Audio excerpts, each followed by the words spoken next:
Kyk net gou hierbo, Steven van Heerden. Nog 'n $100 seil.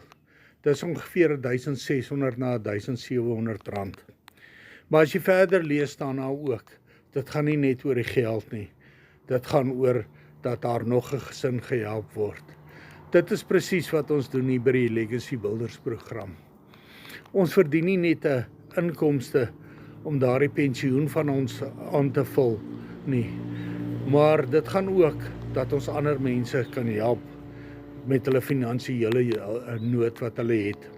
Hulle omstandighede te verander.